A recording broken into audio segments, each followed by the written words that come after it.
গত 9 জুলাই বিকাল অনুমান 5:40 থেকে 6টার মধ্যে কোতোয়ালি থানাধীন স্যার সলিমুল্লাহ মেডিকেল কলেজ বা মিডফোর্ড হসপিটাল, যাকে আপনারা চিনেন, 3 নম্বর গেটে এবং তার সংলগ্ন এলাকায় একটি হত্যাকাণ্ড সংঘটিত হয়েছে। এই হত্যাকাণ্ডটি সংঘটিত হয়েছে অনেক লোক একত্রিত হয়ে একজন লোককে বিভিন্নভাবে আঘাত করে হত্যা করেছে। এগুলোর বিভিন্ন ফুটেজ ইতিমধ্যে আপনারা সোশ্যাল মিডিয়া থেকে শুরু করে বিভিন্ন জায়গায় আপনারা দেখেছেন। তো এই ঘটনা ঘটার সাথে সাথেই ঘটনাস্থলে পুলিশ উপস্থিত হয় এবং ঘটনা নিয়ন্ত্রণ নেয় এবং ঘটনা সংঘটিত হওয়ার অল্প সময়ের মধ্যেই পুলিশ দুজনকে গ্রেফতার করে এবং দুজনকে গ্রেফতার করে অত্র এলাকার যে সকল সিসি ক্যামেরা আছে সেই সকল ক্যামেরার ফুটেজগুলো কালেকশন করে এবং আমি ডিসি লালবাগ হিসাবে ঘটনা আমার যেহেতু এটা আমার রেসপন্সিবিলিটির মধ্যে এবং আমার এরিয়ার মধ্যে, আমি বলা যায় 20 থেকে 25 মিনিটের মধ্যে আমি নিজের ঘটনাস্থলে উপস্থিত হই।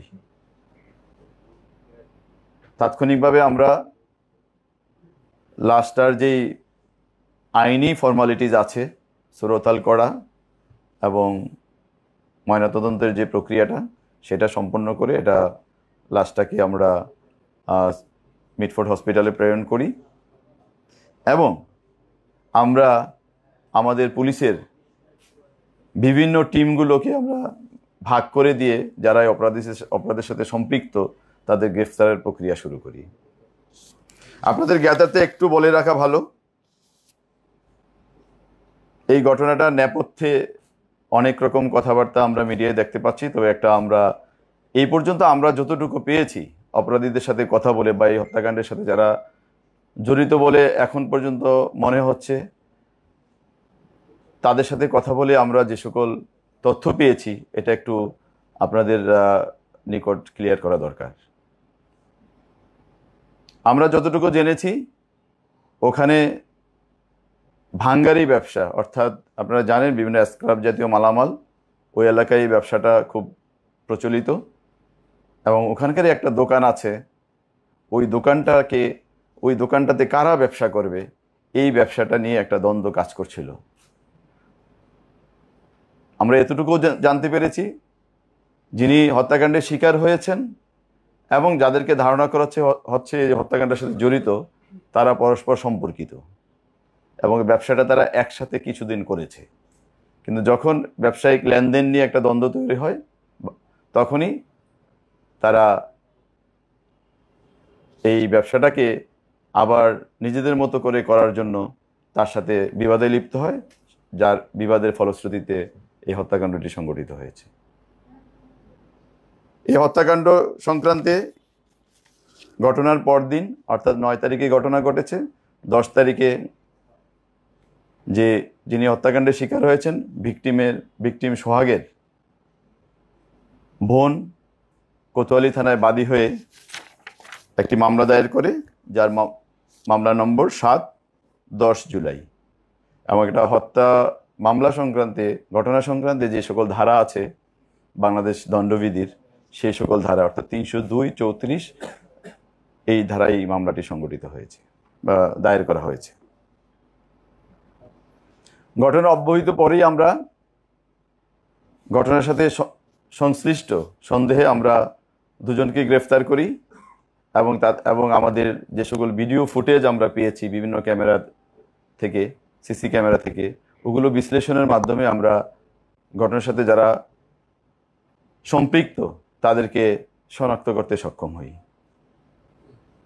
এবং এই ঘটনার সাথে সম্পৃক্ত আছে এবং বিভিন্ন ফুটেজে দেখা গেছে যারা ঘটনার সাথে সম্পৃক্ত এরকম 5 জনকে ইতোমধ্যে গ্রেফতার করা হয়েছে। এর মধ্যে মাহমুদুল হাসান মহিন 41, আলমগীর 28, 28 মানে বয়স তার 28, লম্বা মনির, টিটন গাজী এবং তারেক রহমান রবিন, এই 5 জনকে গ্রেফতার করা হয়েছে।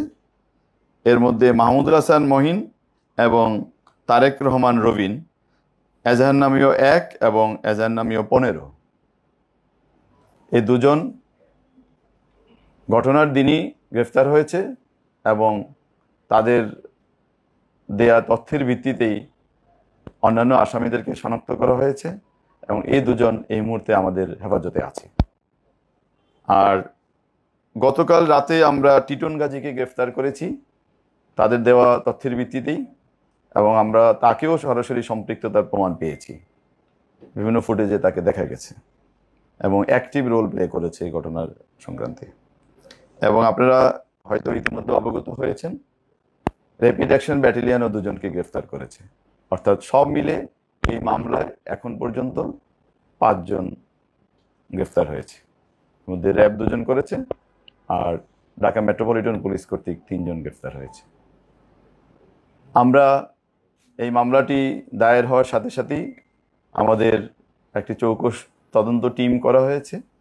সেই টিমটি মামলার তদন্তের পরবর্তী কার্যক্রম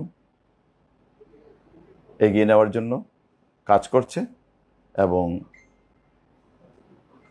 অপরাপর যারা অপরাধী এবং এই ঘটনার সাথে সম্পৃক্ত তাদের গ্রেফতারের সকল প্রক্রিয়া চলমান রয়েছে।